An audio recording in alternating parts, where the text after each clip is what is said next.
Hi, my name is Allie Schmidt. This is my dad, Dan. He owns Catron's Glass. Thanks, Allie. Things like doors and windows go into making a house. But when it's your home, you expect more, like the great service and selection you'll get from Catron's Glass. Vinyl replacement windows from Catron's come with a lifetime warranty, including accidental glass breakage replacement. Also ask for custom shower doors and many other products and services. Call 962-1636. Locally owned with local employees for nearly 30 years. Catron's Glass, the clear choice.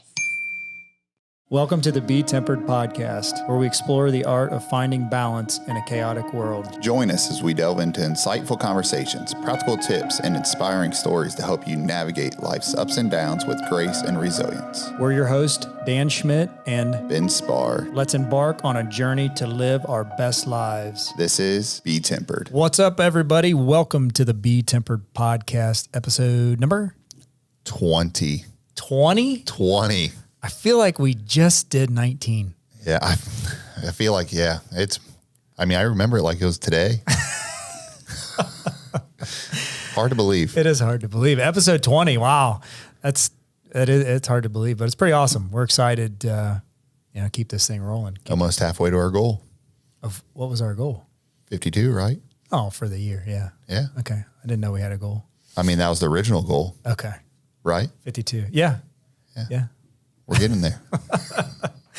Hey, today it is my honor to have a very important man in my life, my dad. So without further ado, I would like to welcome Keith Schmidt to the BeTempered podcast. Welcome. Thank you. Yeah. So it's my honor.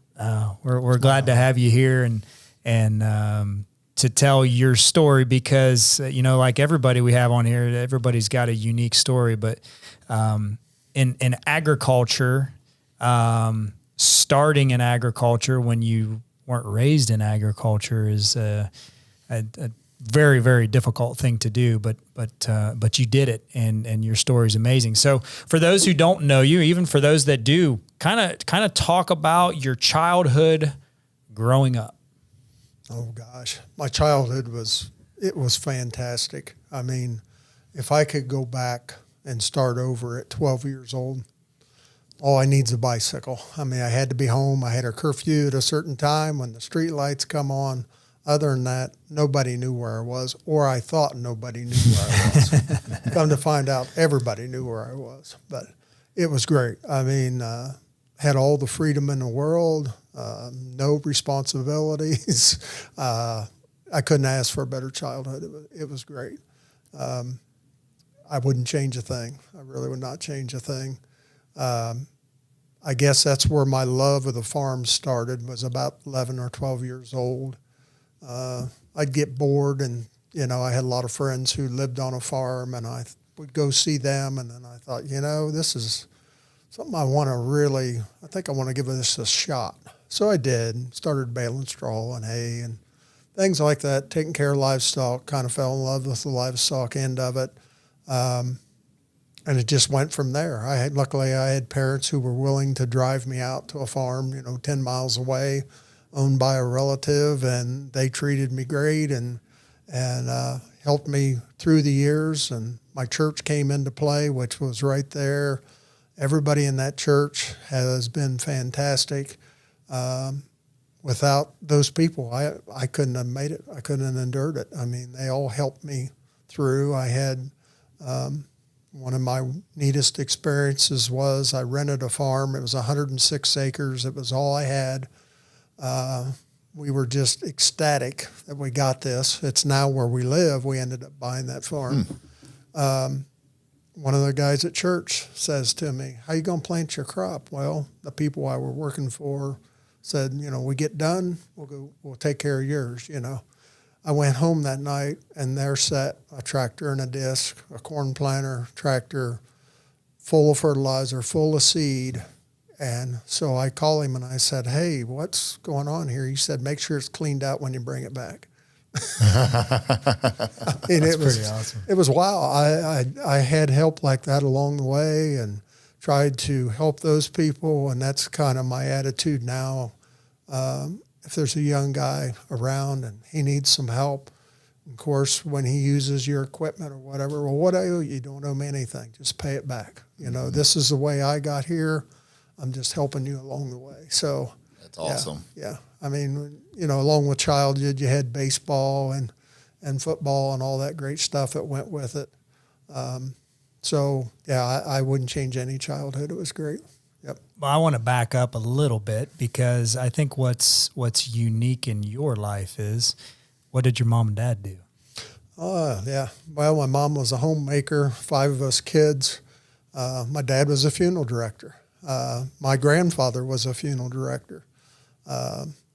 That's basically, were they for this, me going this direction? No, not at all. You know, so this was kind of a fight along the way, but not a lot of support until I got to be probably 18, 19 years old. But So what was that like? Because for those that don't know, you know, back in the, you know, you were born in 56. And so in the 60s, in your childhood, growing up, the funeral home was in the house. well, yes and no. I mean, the house was beside the funeral home. Yeah. So, no, I never grew up in the time where, you know, you had dead bodies in the house. Yeah. They were right next door. But it was kind of gut-wrenching at times because Dad was also ran the ambulance. I mean, did it all. This was before emergency squads. A lot of you have seen the Andy Griffith show when they pile in the cruiser and take off to go see the movies. Well, we had a white Oldsmobile station wagon with a red light on top that said ambulance, and you took the stretcher out the back and you put the back seat in, and away you went. You know, so, yeah, I mean, you know, you definitely got pointed at going down the street, but that was part of the business, and the business came first, always came first. There was many Christmases where we'd be there all excited to open gifts, and somebody passed away. Well, that came first. You know, had to go take care of that family, and many times it may be way late in the day before you opened your gifts, you know. But you knew growing up that business came first, and that was part of it, and that's what supported the family, and you learn that, and the farm's kind of the same way. It is. I was just going to say that. Yeah. It takes precedence, especially in certain times of the year, for sure. Exactly. Yeah. So you're raised in a funeral home. You know, you love your childhood because you're in small town USA. You have the freedom to do what you want when you want. Ride your bike, hang out with your friends, go fishing, playing in the Crystal Lake probably, which wasn't far from the funeral home there in Eaton. Brothers and sisters, talk about them. So I had a younger sister who's deceased. She was what I'll call mentally handicapped, but just a great, loving person. We all loved her to death. I have a sister still alive, lives in Florida, has 2 kids of her own. Fantastic. She's all I got left. Had 2 older brothers. My oldest brother was a police officer killed in the line of duty. My other brother died of AIDS. He was gay. That was quite an experience to learn how to handle that situation.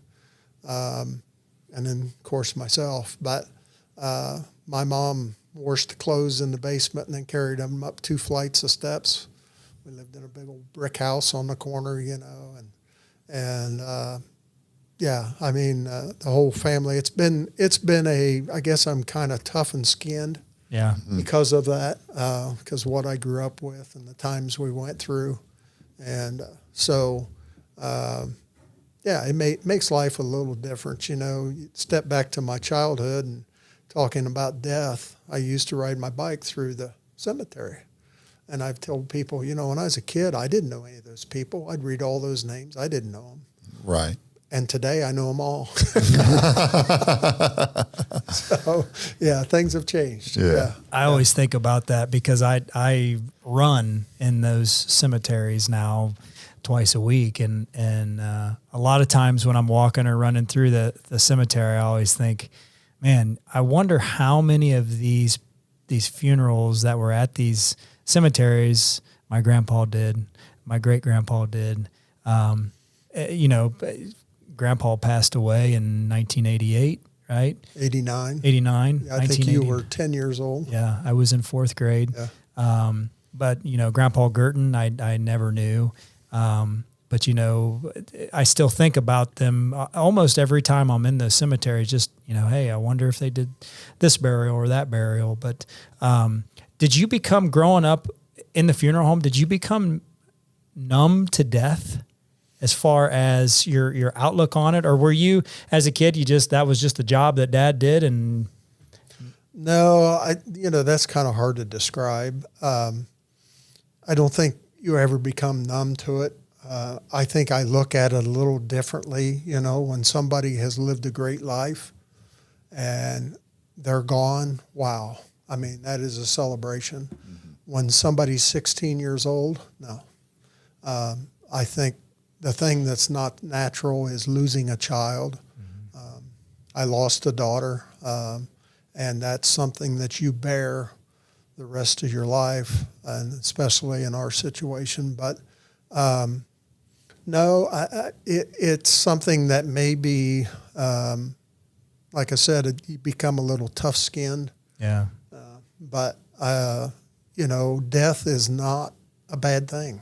Right. I mean, you come to a certain point in your life and you say, wow, look what I've done, and, you look at a young person that's suffering through a cancer or some kind of disease and you say, okay, I'll trade you, I'll fight your fight for you. Of course, it doesn't work that way, but I found myself saying that many times. Yeah. Yeah. And we'll get to that. So, you go through, your childhood and you eventually you go off to college and what do you go to college for? Well, I go to college to learn how to farm, I guess, to study agriculture. Spent 1 year at Ohio State, said this ain't for me. This place is huge. And so I knew in the back I needed an education. I needed that extra piece of paper to go anywhere. So I went to Clark State and got my associate's degree in farm management and ag business, and credit a lot of that today for what I have. Yeah. Yeah. So throughout that time in college, you meet a young lady. Meet my wife. When I was at Ohio State, I came home about every weekend. I was really bad with the homesick thing. If I didn't come home, I went to the barns. I just felt at home around those types of things. Yeah, that was back in disco days, and so I might not want to listen to this. Did you have your parachute pants? No. They were tight, skin tight. I mean, you got to go back to Saturday Night Live, to hold it. And it was funny. We met at a bar called She West over in Dayton. And asked her to dance, and we're out on the dance floor, and I said, where are you from? And she said, oh, you've never heard of the place, and I said, no, really, where are you from? And she said, it's called Camden, Ohio. I said, I'm from Eaton. My gosh, we're 6 miles apart. And that was the start of something fantastic, and has been for the last 48 years. Yeah. That's awesome. Yeah. So you meet Mom, eventually you get married. In between all this time, you're helping a man on a farm, and you get an opportunity to farm on your own, or at least a 50-50 share. So kind of talk about how that happened and what that looked like. Well, when you get something set in your mind, then this is what you want, you do everything possible to make it happen. And so I had heard of a farm management group. I thought, okay, well, what do they do? Well, they have people who hire them to find tenants. And, so I get a whole list of them in the state of Ohio and find out, hey, there's one right down the street. So I start bothering him every week. What do you got? What do you got?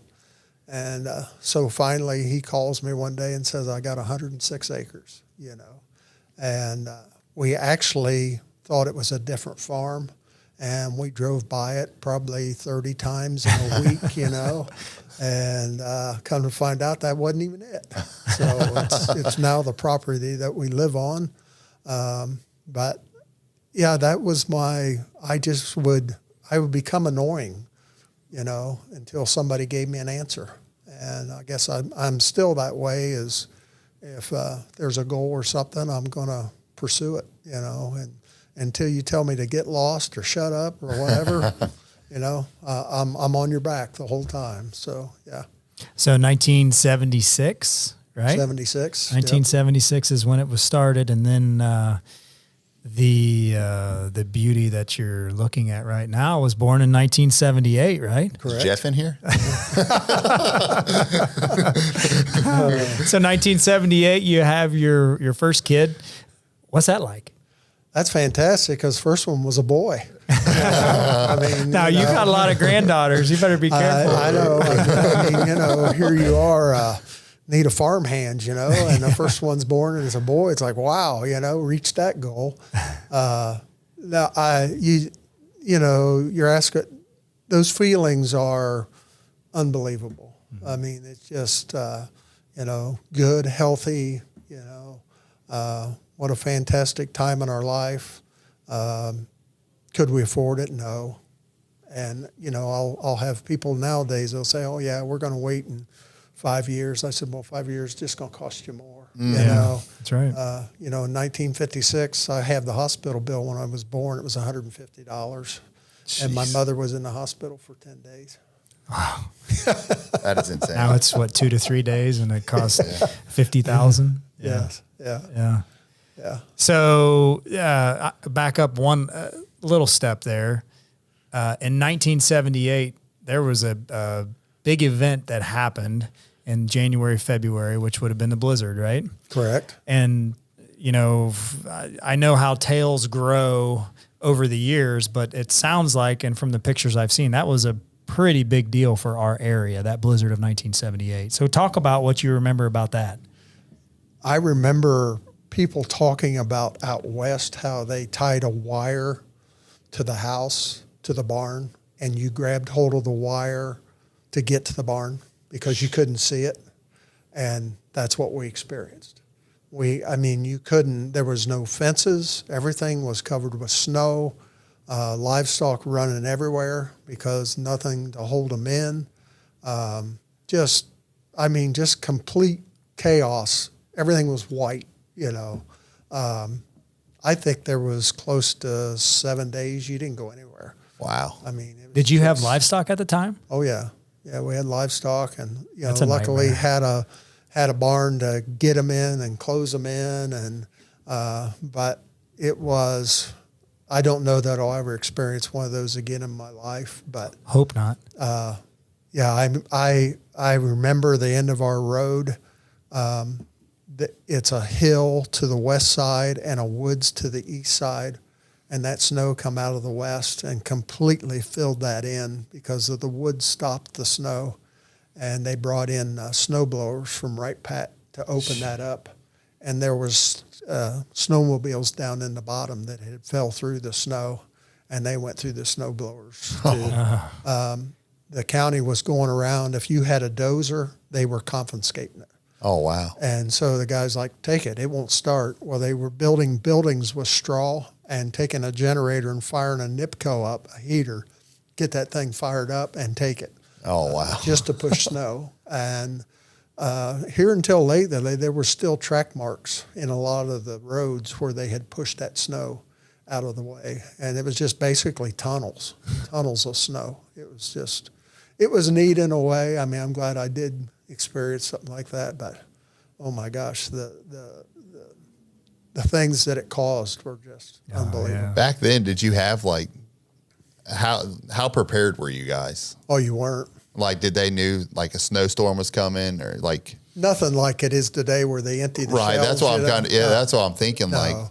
News, did they say a big snowstorm's coming? Or no, if you had a pig out in the barn, you'd kill him. Right. If you had to eat, you had to eat. You learned how to survive. Yeah. But, no, it was nothing. I don't know. We laugh about today how, you know, 2 or 3 days ahead and the shelves were empty and all that. It's Right. like, no, I mean, you were living your normal life. That's Yeah. just the way it was. That's why I was just sitting here thinking, like, I wonder, like, days before the storm happened, any more, like, anything, like, Oh, there was maybe a slight warning. I mean, yeah, but nothing obviously like nothing like today, but that's white death is Right. going to fall, Right. and we get a half-inch of like, rain. I can't and the imagine what the school's news would be like closed. nowadays, you know? yeah. Everybody migrate to Florida for, you know. Yeah. How are we going to live? Yeah. Yeah. That's an experience. And, you know, so that was January, February. I think we talked about this in one other episode. I was born in October. I don't know what the gestation cycle is. For Yeah, so a what'd you human. guys do? Like, Moving on, even though I brought that up. So blizzard of 78, and here you are, a young farmer trying to get things going, and I can't imagine knowing the livestock that we have now, just the challenges that would create, trying to keep animals alive, frozen water, feed, warmth, there's a lot that goes into Udders. Frozen udders. Frozen udders on cows. Yeah. Just, things you never thought about, Yeah. So I didn't think about that. So you go through farm, you eventually have another son. My brother Jeff, he's 4 years behind me, and so you've got 2 boys growing up. The farm kind of starts to grow a little bit. You start picking up acres. So kind of talk about that and the growth. And you were not only farming, but you had to have another job, right? Talk about that. Well, let's back up a little bit. We lost a daughter, lost your sister in between the 2 boys, and that was quite traumatic because she was a full-term child. She had what they call trisomy 13, which meant she had an extra chromosome on her 13th pair, which just threw her whole body completely out of whack. And so that was a very traumatic time. Something I'll never forget is we had a private service for her, and the building wouldn't hold the people. Oh, wow. I mean, it was like, no, wait a minute, this was supposed to be private, and the people just flooded in. I mean, it was, we're your friends, we support you. And so then my task was to talk my wife, Bev, into having another child, And I said, we can't let Dan be an only child. That'd be a disaster. So you had Jeff. So Jeff comes along, and what was funny about Jeff was he was born 21 days late from his due date, and he weighed 10 pounds and 3 ounces. And when he was being born, the doctor said, call Woody Hayes. We got a D-tackle coming here.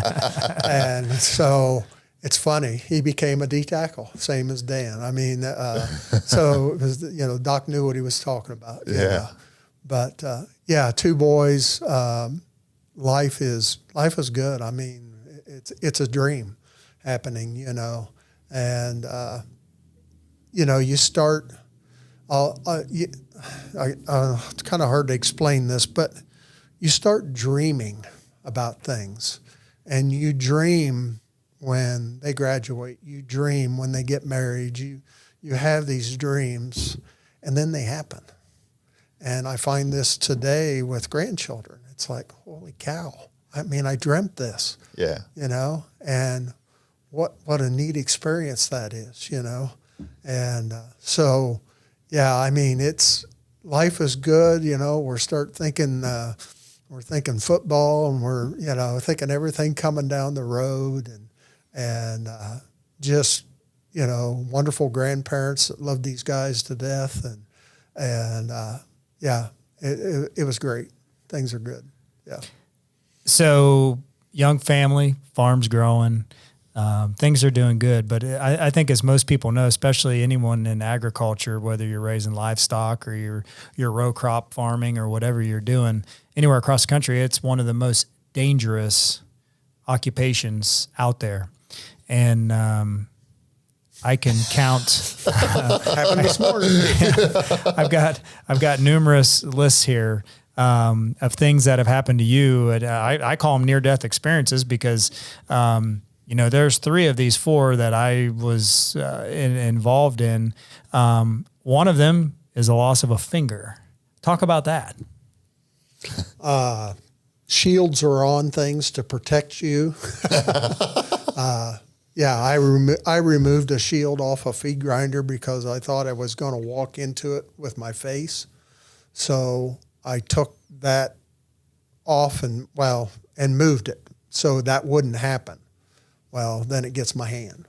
That was 2 smashed fingers and 1 came off, and quite an experience. Wouldn't wish it on anybody, but it's to say it was my own fault. Yes, no, I don't know. I mean, but of all the ones I've had, that's probably the least traumatic. For sure. Yeah. I would like to get to number 2 of 4. This happened when I was in high school. I don't remember how old, freshman, sophomore year in high school, so it had been in the early 90s. But we had a very string of bitter cold weather. It was in the negatives, -10, -20 degrees. Talk about the log chain hitting you in the mouth. That, diesel fuel doesn't like to flow when it gets really cold. And so I had a diesel pickup truck, and it's like, okay, let's get this thing running. Finally, I get it running. I have another farm where I have kerosene, which I can blend together and hopefully keep this thing going. So I take off down the road. Well, it gels up. It quits. So the only thing we have left is a Dodge Caravan that'll run. So she comes down, pulls me into the driveway, which snows probably halfway up your knees. And so it gets stuck. Well, that's an easy issue. Get it out. So let me intervene here too. My wife was a dental assistant for 30 years. And so anyway, I get a loader tractor running. We hook a chain to it. I have what they call a DMI bumper, which was a very heavy, we pulled a lot of ammonia tanks with it. And I had welded 2 hooks on the top of it for safety chains. So we just hook them. I wrapped around that bumper twice and hooked to that safety chain. Well, your natural reaction is to look back and see if that chain's getting tight. The chain got tight. The safety chain hook broke, which gave it tremendous amount of speed coming around that bumper and caught me right in the mouth and knocked out 8 teeth. Of course, I drive the tractor to the barn, put it away. I come back, blood's running off of my end of my elbow. And she said, "Oh my God, what happened?" And I had an old glove on. I took and she about passed out. I mean, it was that bad. And so now we have no way to get to the hospital to get this thing taken care of. So we had some good friends that had got hit by a tornado that had a pickup truck with no glass in it. And it's 50 below zero wind chill. And that's how we get to the hospital. Oh, man. We get to the hospital, and the first person says, "Well, you lost 6, and we can't help you. You need an oral surgeon." So there was an oral surgeon across the street from Reed Hospital, and they called, and he was getting ready to go home because nobody was making it to their appointments. And so we get over there, and he said, "Well, I don't have a dental assistant." So my wife's like, "Guess what?" So I think I was in his chair from like 12:30 to 7 o'clock. Oh. And from my lip to the bottom of my ear looked like a piece of hamburger. That was all. The last thing he did was sewed that shut inside and out. And then every 2 weeks I was at a periodontist, an endodontist, or any kind of whatever. Dr. Thomas down at Oxford, who my wife worked for, was a fantastic guy to get us through this. And everything turned out great. The news at the hospital was, had you not turned around, you wouldn't be here, because that chain would have hit you right in the base of your neck, and it would have killed you instantly. Jeez. So whatever made you turn around is what saved your life. And, of course, then they continued, well, of all the places you picked to get hit, you got hit in the right spot. Could have got hit in the eye, it took your eye out, could have took out your sinus cavities. I mean, so, that was my first experience of being told I shouldn't be here. And then that should have took my life right there. And I can tell you from son's perspective, because we were home from school because the White Death had fallen, and We actually had, it was very cold. So we'll give the school systems a pass on that. But all I know is here comes Dad walking in the house, and I think he had a handkerchief on his mouth. And when he removed it, half of his lip just fell, and he's missing all these teeth, and there's blood everywhere. And we don't know what's going on. And I mean, it was just when you see your dad like that, that's kind of a traumatic experience. But that wasn't the only time I saw him like that.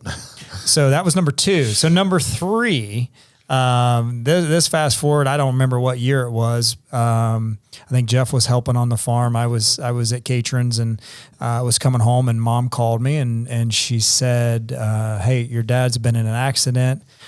He doesn't want to go to the hospital, but I'm taking him. Where are you at? And I was coming down 35, getting close to their road, and I met him right at that intersection. And I said, "What's wrong?" And she said, "Your dad's been hit in the head by a tree limb."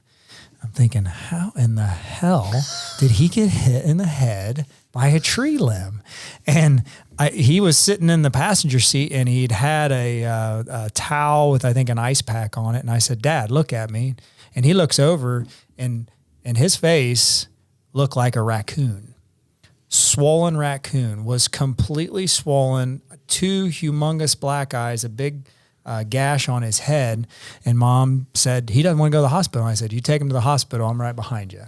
And so we went to the hospital. Now back up, Dad, tell them what happened. Well, it was, for some reason, I can remember this date. It was November the 5th. We were done with harvest. And of course, I like to go around the edge of the field and cut all the saplings down and the grass, and just an absolute beautiful day. So I go to hook up to this bush hog, 15-foot wide bush hog, and it's like, you know what? I'm putting the old tractor on there with no cab. I ain't taking it. This is too nice of a day, And so I'm mowing, and of course I'm watching the fence, make sure I'm not getting in the fence. And as I turn around, there's a tree limb that comes off the muffler of the tractor and just literally hits me like a baseball bat right in the head. Doesn't knock me out. Jeff was in the field. Time we had the Nextel phones, and I beeped him, and I said, "Meet me at the truck." I said, I need you to take me home and get a Band-Aid. I finished mowing the field. And so he's like the same as Dan. He said, "Dad, look at me." He goes, "Oh my God, you got a hole in your head," And so, yeah, what I thought was going to be just clean up and go back to work ended up being 7 days in Miami Valley. 7 days. They wouldn't fly me because they were afraid of altitude pressure. They didn't know whether I had brain damage yet or not. They could see my brain through the hole in my head. So anyway, first time in an ambulance, going to Miami Valley, trucking down I-70 about 120 miles an hour, thinking the whole thing's going to fall apart. I get to Miami Valley. I had choice, Miami Valley or Indianapolis, and we took Miami Valley, and no room to put me in. So I'm in the emergency room behind the nurse's desk with guys in handcuffs that taught me language that I had never heard in my entire life, Anyway, it was probably, I think it was 3 days or something before they finally sewed that shut. And what do you call a brain doctor, neurosurgeon? Yeah. He just says, you're going to lose your sense of smell. He said, that's in your head, that's where it is. So he says, you're going to lose it. You may regain some of it, I want to stop you for 1 second. You had a skull fracture. Exactly. Yeah, you had a skull fracture. And so this was beyond a little hole in the head. I mean, this was a skull fracture. So go ahead after the neurosurgeon. Towards the end, I was there. I was in Miami Valley for about a week, and kept begging every day to go home. And finally he said, "Why do you want to go home?" I said, "Doc," I said, "I hear train whistles and coyotes." I said, "Other than that," I said, "I live somewhere." I said, "I live in God's country." I said, I want to go home. He said, "Here's the deal." He said, "Every bone in your face is fractured." And he said, "You as much as sneeze, and I'm going to cut you from your Adam's apple to the top of your head and lay your face open and fix all those bones." He said, "You still want to go home?" I said, "Doc, I want to go home." And so luckily that all turned out great. He didn't release me until February of the following year. I would go in and he would walk in the door and shake his head no. And I said, "Doc, how?" He said, "I look at your eyes." And I said, "Well, I've had a vet tell me that about a cow. You can tell by looking at their eyes whether they're feeling." He said, "That's exactly how I know what your mind's doing is how your eyes look." And so, yeah, I did lose my sense of smell, which sometimes that's good. You go to pass gas, it doesn't affect you at all. The wife doesn't like it, but no, I have regained some of my sense of smell. At this point, I'm expecting to get some kind of a helmet apparatus for Christmas, because everything I've had has been head injuries, But no, the good Lord's put me here for some reason, and I don't know what that reason is, and probably never will. But yeah, that was my second time. Yeah, so the loss of the finger, the hit in the face with the log chain, the tree limb with the skull fracture, and then the most serious one, more recently, I think it was 2012. Correct. You were diagnosed with prostate cancer. Mm-hmm. So talk about what it was like when the doctor told you had cancer. Well, they call it the big C. And when you hear that word, it definitely has an effect on you. And I'll never forget, I had 2 negative biopsies. They couldn't find it. But yet my PSA numbers kept climbing. And I was climbing at least 1 to 2 numbers per week. The thing that caused all this was I transferred some life insurance to a different company and had to have a nurse come and do a small physical thing. And she called and she said, "Well, everything's transferred. You're good, but your PSA, you got a PSA of 6." And I'm like, "Well, what's that mean?" Well, it should be 0 or below. Go see your doctor. So I go see my doctor, and by then it's like 8. And he's like, "You need to go see a urologist." So we go to see a urologist. And my wife's sister, Linda, was a floor nurse at the James in Columbus. Very good cancer hospital. So we're heading there, and she calls and said, "Don't stop here. Go to Cleveland. Go to Cleveland Clinic. They're number 1 in urology in the whole country. You don't need an appointment. Just go." So we did. We bypassed Columbus and went on. And by then, it's 10 or 12. And so then they did a thing called a TURP, and they found it inside the prostate. And so this is June, July, somewhere in the middle of summer. And I said, "Okay, Doc," I said, "so what's my choices?" "Well, you can have it removed, or you can have hormone radiation therapy, which that's no surgery. But you'll have bladder cancer in 15 years. Well, how do you know this? This is the Cleveland Clinic. This is how we know this, So I'm 55 years old. So do I want to deal with that? No. So, "Okay, Doc, let's get it out. Take it out today." Well, no, got to come back. Things have to heal, and we'll take it out. And I said, "Okay, better that." I said, "Let's wait till after harvest. Let's take that thing out in November or December." He said, "Yeah, if you live that long." Mm. That set me in my chair. That was the big deal. And so it was like, okay, whenever we can get this thing going, let's get it out of there. The day it was removed, my PSA was 28. And then they have a thing called a Gleason score, which is 1 through 10, and I was 9.8 on Gleason score, which I had a very hot case of prostate cancer. So, yeah, that was and overall spent 18 days at the Cleveland Clinic, which is a long time. And that's where I really got the experience. We would go down to the main lobby, and this is a hospital that releases 26 people an hour. Jeez. And you can sit in that main lobby, and here comes kids. They had a pole on wheels just like I did with 5 or 6 bags. They have no hair on their heads. And so I sit there and I said, "Okay, Lord, here's the deal. You take me, then you save 2 of those." I mean, I found myself trying to make deals, you know. And yeah, I mean, it was just one of those. It's the bad card you got going through life, you know, and you got to deal with it. And you basically put your hands into the hands of these doctors, and you say a lot of prayer. You find out what the power of prayer is. And I came through it flying colors. I never had any chemo, never had any radiation. I did have a surgery. It was supposed to be 2 hours long. That ended up being, I guess, 6 or 7 hours long, because they took a lot of lymph nodes and made sure it was all gone, you know. So, yeah, that was another one. Yeah.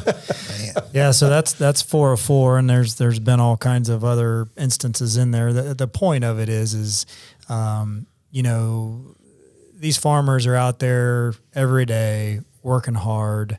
Less than 2% of the population are farmers, you know, raising food for 100% of the population. But it is a very dangerous profession. And so that was kind of what I wanted to get to was to, you know, show someone who's been in agriculture and been farming since 1976.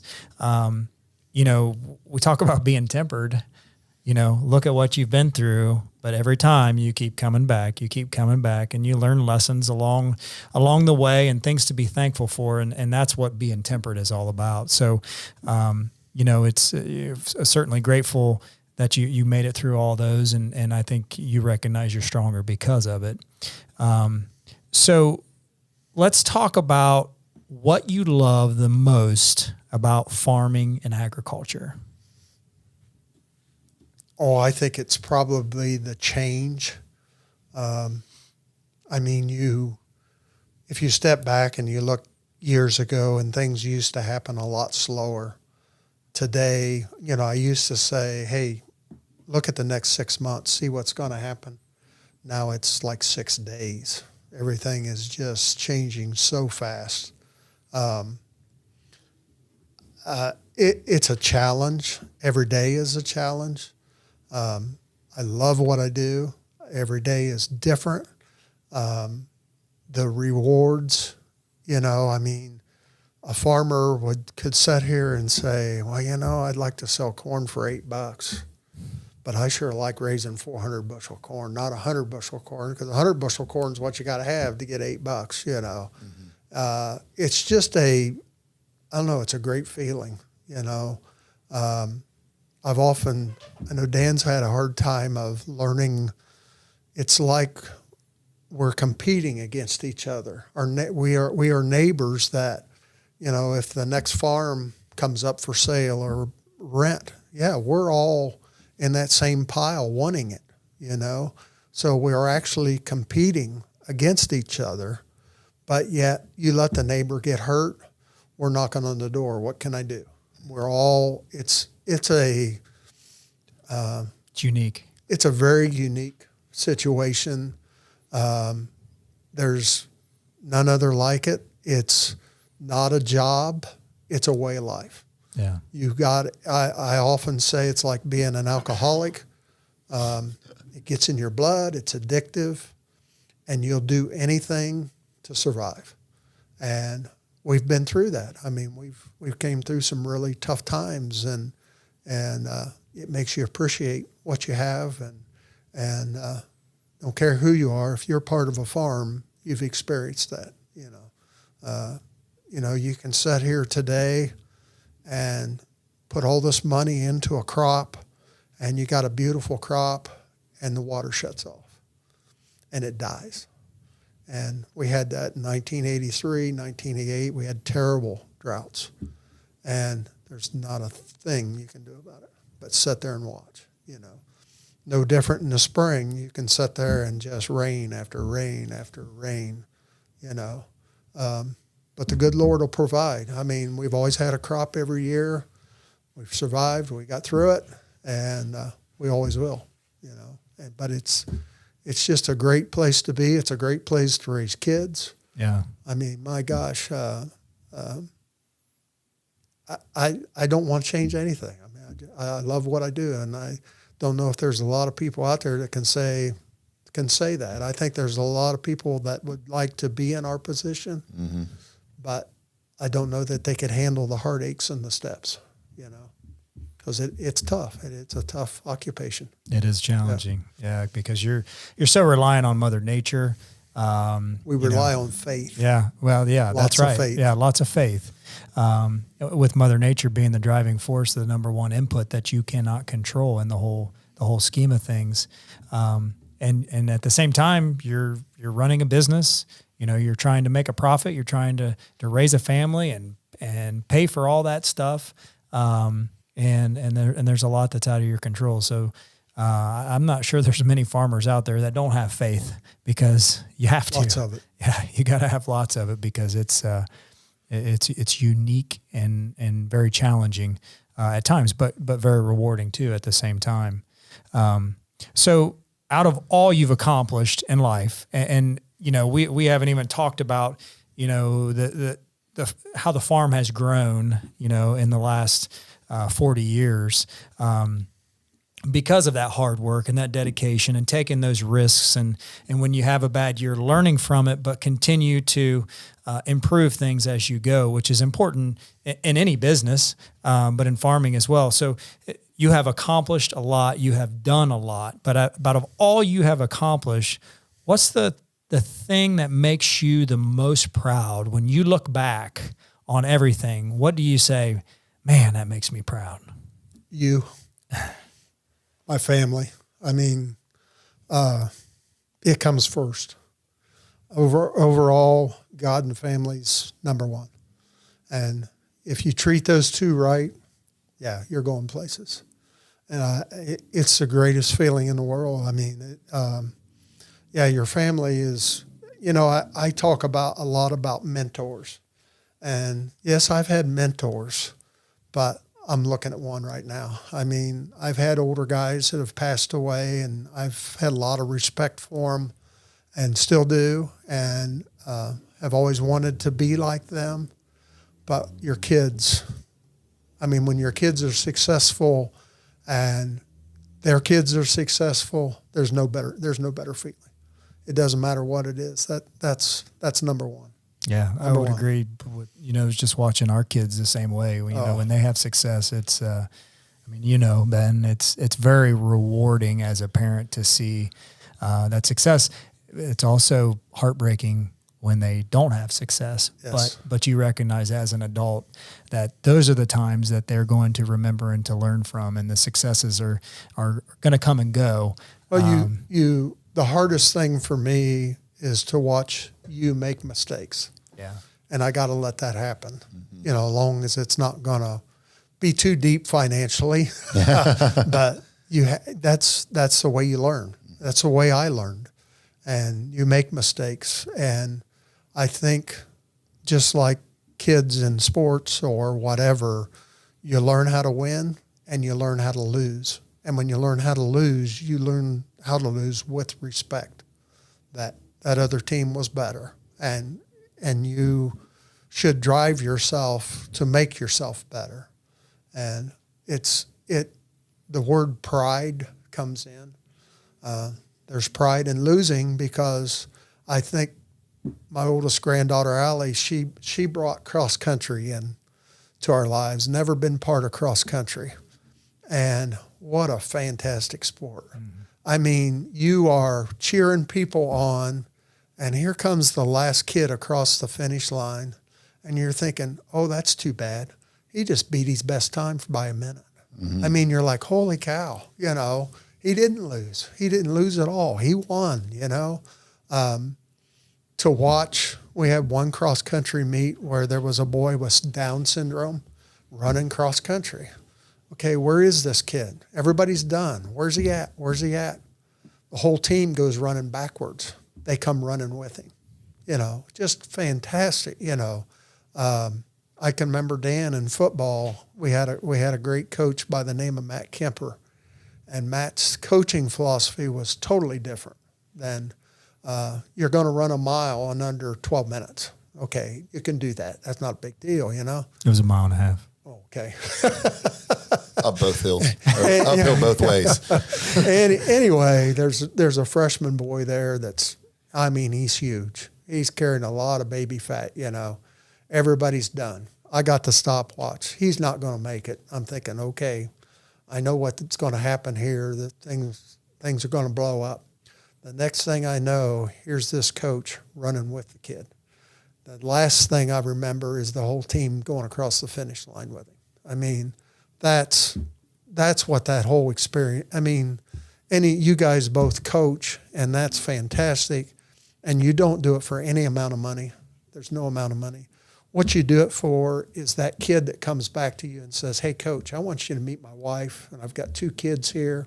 I mean, it's that pat on the back. It means everything in the world. There's no amount of money that can fulfill that. And when you meet people like that, it's fantastic, and that's what you want your kids to be part of. You want them to be part of that. And, when you take young boys and girls and you turn them into young people, human beings that are going to go on and succeed, fantastic. I mean, I remember being on a committee to hire coaches, and I remember somebody making the statement, we don't hire coaches, we hire teachers. Mm-hmm. And I said, then you don't know what you're hiring here, because that coach is probably the best teacher in the school. And I know many kids that were in Dan's class that probably wouldn't be here today or wouldn't be successful if it weren't for those type of people that took them down the straight and narrow, that man taught me a lot, and I think he taught Dan a lot. Oh, yeah. I was always wishing Jeff would have had him and the way he handled things. Yeah. Just a whole different philosophy, Yeah, coaches play a vital role in kids, especially at a young age. Youth sports like what you do and what I do, and into high school, it's super important and super impactful for sure. I know what kid you're talking about, especially, and he's going to come on the podcast here within the next couple months, and he's going to tell his story. And his story. He's got a very difficult story, but he reached out and said, "Hey, I think I need to tell this story." So he'll be on in the coming months for sure. Fantastic guy. Yeah, for sure. Yep. So any final words of advice, any quote, any Bible verse, anything you can think of in your mind that you live by? Well, there's an old football out there movie called Rudy. And, Rudy's lost a friend, and he's sitting there with a priest and doesn't know what's going to happen next. And the priest looks at him and says, there's 2 things I'm sure of. There is a God, and I'm not him, and that sticks with you. And when you're out on a farm and you're out there in the middle of a field and you see this hawk come down and grab a rabbit or grab a mouse, and you see a deer running across the field, and you sit there and you say, there's somebody bigger than I am, and it's just, I think the one I try to live that seems to be so difficult is John Wooden. John Wooden, on the back of his business card, he had 3 things. One of them was, the very first one was, oh crap! Now I can't even think of it. No whining. No, whining is second. No complaining. No complaining. No complaining. Number 2 was no whining. Number 3 was no excuses. This is a guy who took a tape measure off the floor and measured the heights of the socks of every player. I mean, he wins 10 national championships. I mean, fantastic individual. But if you think about those 3 things and you try to live your life, it's tough, because you want to complain. That's your, I want you to feel sorry for me. I had a bad day, Hey, don't complain. Don't whine about it. And now don't make any excuses about it. Just tighten up your boots and go on, And it's tough. I mean, I've got a whole file at home. I love quotes. Me Absolutely too. love them. and can get a lot out of simple little quotes. But that's what makes the world go around. I mean, people's thoughts like that. I was in the Cleveland Clinic and I'm asleep, and there's a lady, I wake up and she's holding my hand. And she wasn't a nurse. She changed the sheets on my bed, And she said, "Keith, don't be alarmed. I'm praying for you." And I had never had that experience. And what a fantastic person. She was in there umpteen times during the day. How you doing? How you doing? And there's so many people in this world like that. Yeah. We get so tired of hearing the bad, the politics, and there's too many good people. I mean, there's a lot of fantastic people in this world. Yeah. There is. Well, as we land this plane, Ben, is there anything you want to add? You want to ask? No, I think so. Lisa and I, we bought a farmhouse. I don't know, 2018, 16, somewhere around there. And, that was one of the big things was the farm community, just how amazing it was. And our neighbors across the street were the Bride and Balls. And you talk about the most amazing people. I mean, no matter what it was, nothing to do with farming or anything, they'd always be over there to help. And, I think that's a testament to the whole farming community. And, when you talk about having a private service for your daughter, and you couldn't believe how many people were down there, that's literally probably the definition of a farming community, right? Yeah. I mean, it's just, I don't know. It just seems like such an amazing community to be in. And, it's just, I don't know. You should be very proud. I can't imagine. Schmidt Farms. Every day is. Yeah. Yeah. You gotta yourself. And what a legacy you built. I mean, it's just absolutely amazing because, for you to step out and take that path that's super hard, and then now you're passing on to Dan and Jeff, and just the Schmidt name is on that. I mean, you talk about pride. I just can't think of how proud your kids, your grandkids, everybody. This has happened more than once where somebody's walked in and said, "How do you have such a perfect family? How'd you do that? What's the?" And I don't know that we have a perfect family, but we tried to let the boys make their own decisions. Mm-hmm. Okay, hey, you want to stay out till us past midnight, have a good time, and when you pull in the driveway and there's 7 loads of straw sitting there that's going to get unloaded in the morning, your butt's coming out of bed, So, maybe there were some things we did the wrong way. I don't know. If they chose a friend that we didn't think that had a good work ethic or grades or things like that, we didn't keep that hidden. We let that be known that, hey, this is, my dad used to say, God gives you your family, you choose your friends. Mm-hmm. And that has always stuck in my mind. And so we tried to guide them, as best we could, but did they pick the perfect friends? No. Do they have the perfect families? No. But pretty close. Yeah, I would agree with that. I'd take any of my grandkids anywhere.